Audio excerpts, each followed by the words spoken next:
भी फीके हो गए। इतना फीका कर दिया विरोधियों ने, इतना फीका कर दिया विधर्मियों ने कि जब देखो जब त्योहार आता है और ये अपनी चाल चलना प्रारंभ कर देते हैं। मावा नकली है, दूध नकली है, मावा नकली है, दूध नकली है, और इनकी निगाह में वो चॉकलेट असली है। घर के पकवान नकली, घर का भोजन नकली, भारत की भूमि पर बनने वाला पकवान गुलाब जामुन, इमरती, भजिया, पकोड़ा, खोपरा पाक, अपने घर में बनने वाला गुजिया, पपड़िया, सब नकली है। बस बाजार जाओ, रक्षाबंधन का त्योहार है, एक टॉफी भाई बहन को, बहन भाई को दे दे, और इसको त्योहार कहते हो। त्योहार वो होता है जो घर की माँ घर में मिठाई बनाए और बच्चों को खिलाए, उसको त्योहार कहते हैं।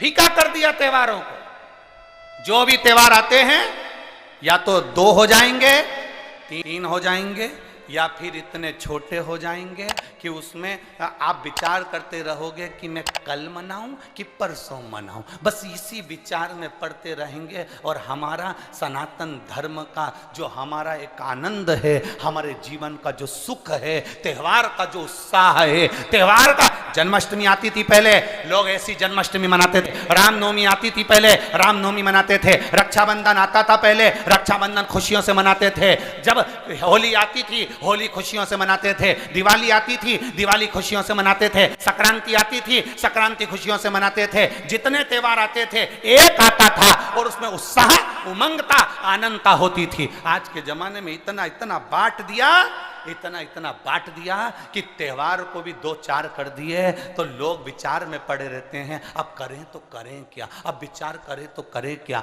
टॉफियों को इतना जरूरी बता दिया कि घर में मेरी माताओं के हाथ की बनी हुई गुलाब जामुन, खोपरा पाक, गुजिया और पपड़िया कोने में पड़ा रहता है, और वो टॉफी एक मूल हो जाती है, एक चॉकलेट मूल हो जाती है। और हम समझ नहीं पा रहे विधर्मियों को, हम सोच नहीं पा रहे कि हमारे सनातन धर्म पर कुठार प्रहार है ये, हमारे सनातन धर्म को नष्ट करने का प्रहार है ये। त्योहारों पर कौन सा एक, किसी ने बता दिया कौन से शास्त्र, कौन से वेद और कौन से पुराण में लिखा है कि त्योहार पर बहन भाई को तिलक लगाए तो टॉफी खिलाए, चॉकलेट दे। यह हमारा सभ्यता, हमारी संस्कृति और हमारा संस्कार नहीं है। यहां तो ये नियम है, बहन भाई को जब राखी बांधे तो बांधने पर उसने अपनी माँ से जो मिठाई बनाई हो वो थाली में रखी हो और बहन भाई को, भाई बहन को खिलाए, तो माता पिता का आशीर्वाद उसके शरीर में पहुंच जाए, उसके जीवन में पहुंच जाए। हम किन ओर जा रहे हैं? और हम चिल्ला चिल्ला कर कह रहे हैं धर्म की, अधर्म का, प्राणियों में विश्व का हो गया। सीधी बात। हम जा कहां रहे हैं? हम किस पथ की ओर, हम किस मार्ग की ओर जा रहे हैं? भ्रम में पड़ गया, विचारों में पड़ गया, हम भ्रमित हो रहे हैं, भ्रमित। एक ने कह दिया, सियोर वाला महाराज कहता है शंकर जी पे चढ़ा हुआ जल पीना चाहिए, सियोर वाले महाराज कहते हैं बेलपत्री चढ़ी हुई खाना चाहिए। फिर कहीं का आ गया जिसको सियोर वाले महाराज का विरोध करना था, उसने कह दिया ना जल पियो ना बेलपत्री खाओ, नहीं तो तुम्हारा जीवन ऐसा हो जाएगा। ये विरोध शास्त्र का नहीं है, ये सियोर वाले महाराज का है कि इन्होंने अगर बोला है तो उसका विरोध करना, इन्होंने बोला दुर्वा चढ़ाओ उसका विरोध करना, इन्होंने बोला चावल चढ़ाओ इसका विरोध करना। और दुनिया के लोग उनके झाले में पड़ जाते हैं। हमारा नियम निवेदन है, ना तुम सीहोर वालों की मानो ना तुम किसी की मानो। गीता प्रेस गोरखपुर की शिव पुराण बाजार से लेकर आओ, उसको दिल से धीरे धीरे पढ़ो, उसमें सब मिल जाएगा तुमको जो सीहोर वाला अपनी व्यासपीठ से बोलता है।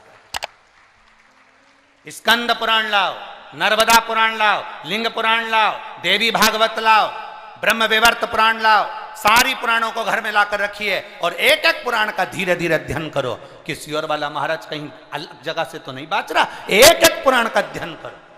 केवल फेसबुक, यूट्यूब और मोबाइल पर ज्ञान नहीं मिलता, कि आप थोड़ी देर खोल के बैठकर आपने ज्ञान ले लिया, ये तो हमने पढ़ा था शास्त्र में ऐसा। शास्त्र को पढ़िए, वेद को पढ़िए, अपने पुराणों को पढ़िए, उसका अध्ययन करिए कि बेलपत्री का चरित्र कहां वर्णन करा। एक बेलपत्र दान का जो वर्णन हमारे शास्त्रों में किया गया, एक वृक्ष लगाने का फल हमारे शास्त्रों में कहा गया, एक भूखे व्यक्ति को भोजन कराने का फल हमारे शास्त्रों में कहा गया, उसको पहचानिए। एक नवयुवक लड़का अपने पिता के सिंहासन पर बैठ गया,